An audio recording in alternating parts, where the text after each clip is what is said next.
Hi everybody, I'm Kirstin. This is day 2 of a 26-day marathon of Facebook Live musings about conflict and collaboration. I'm doing this in lead up to an online course that I am starting on May 16th, I think. And there's more information in the description here. But my plan for today is to do what I did yesterday, and that is I've got some conflict quotes here that I use in some of my classes, and I'm gonna just pick one, and I'm gonna just talk about it for a little bit. So I don't know who Howard Baker is, but I'm going to share his quote. The most difficult thing in negotiation is making sure you strip it of the emotion. That's what Howard says. I don't know, Howard.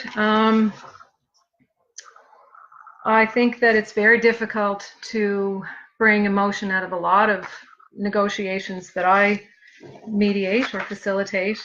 I suppose there are some situations where that might be easier than others. Most of the work that I do is in workplace mediation, workplace conflict, organizational conflict, so more interpersonal stuff. I think, in terms of even that, it can be a useful tool to be a little more objective, and that's one of the things that I teach is, how do you say what you want to say in a way the other person can hear it? And sometimes that is about looking at the situation from a more objective viewpoint. But I think, the idea of completely stripping emotion from any negotiation, I think is a little unrealistic. I think you can manage emotion, right? So I think that there's a lot of times when emotions are heightened, and that can really impact collaboration and moving forward. One of the things that I teach interest-based conflict resolution, interest-based negotiation, and I don't ask people, how did that make you feel? But feelings and emotions are always part of conflict.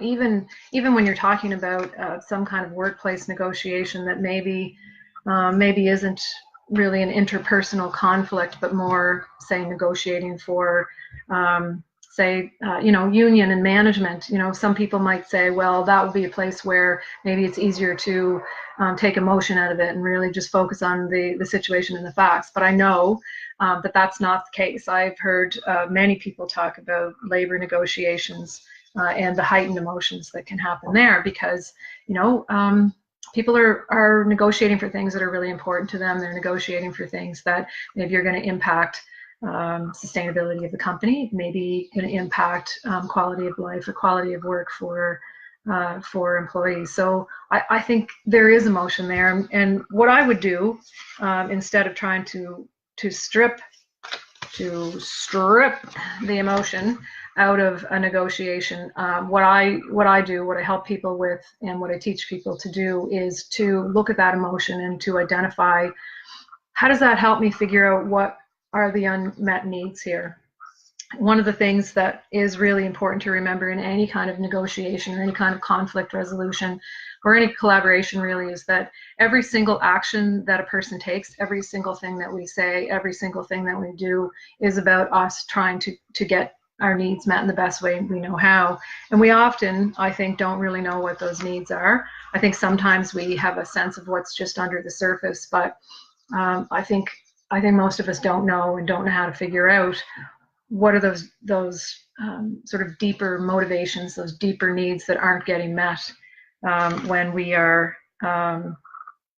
taking that action or saying that thing. And when you can figure out what those needs are, then I think it helps us to not certainly strip the emotion from the negotiation, as Howard would have us do, but to figure out how they are a clue to unmet needs that we have. And so once we figure out what those unmet needs are and what's really important to us in the negotiation, that's when we can, I think, start to think about, so how else can that happen? How else can I get that need met? And I think that does help to get the emotion to a place where you can effectively participate in a collaborative process.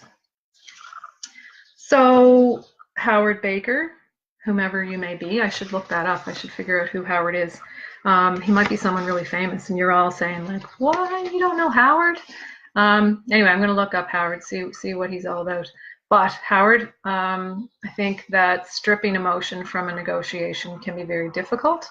You know what? Just to be fair to Howard, you know, he says the most difficult thing is making sure you strip it of the emotion. So maybe he's really saying it's difficult, so and it's not possible. So anyway, we'll find out what Howard was up to when he was thinking this. But I would say for sure that emotion's going to be part of any conflict, definitely. Whether it's part of every negotiation depends on the situation. It's definitely part of every interpersonal negotiation. And I would say rather than stripping a negotiation of emotion, what you want to do is, and this is a big piece of what I teach, is how do you look at that emotion before you have the negotiation? How do you prepare yourself, or how do you prepare other people? So as a mediator, I'd be preparing other people to participate effectively in a collaborative process or in a negotiation. So how do you prepare yourself to participate in a way that you use that emotion to help you identify what the needs are to be met, rather than using it as a sort of a reactive piece? Because I think that's when sometimes strong emotions can make effective negotiation difficult. But you know, sometimes even that strong emotion can be a real tool in negotiation or collaboration as well. You know, I have found sometimes people ask me, how do I negotiate with someone who doesn't want to negotiate? Sometimes we need a reason to come to the table, and sometimes showing that strong emotion might be actually the thing that gets the person to listen and say, wow, I didn't know that this was that upsetting or difficult for you, and maybe will make them more willing to listen. So Howard Baker, interesting quote. And I agree, it's difficult to strip negotiation from emotion. However, I'm not sure it's exactly what you want to do. So there's my little musing on my quote for the day. Again, if you have some questions that you want me to answer, something you want me to focus on, I have a lot more quotes. So if I don't get any questions, I'll just continue to pick a quote and ramble on for 5 or 10 minutes. And hope that people join in and watch and find it useful. But if you do have something you want me to focus on, you can type a question into the comments under this video or any of the videos. And if you're interested in hearing more about the course that I have coming up, you can see a link for that in the description for the video. So thanks for tuning in. Barb and Jane and Janice, I love you all. Thank you and goodbye.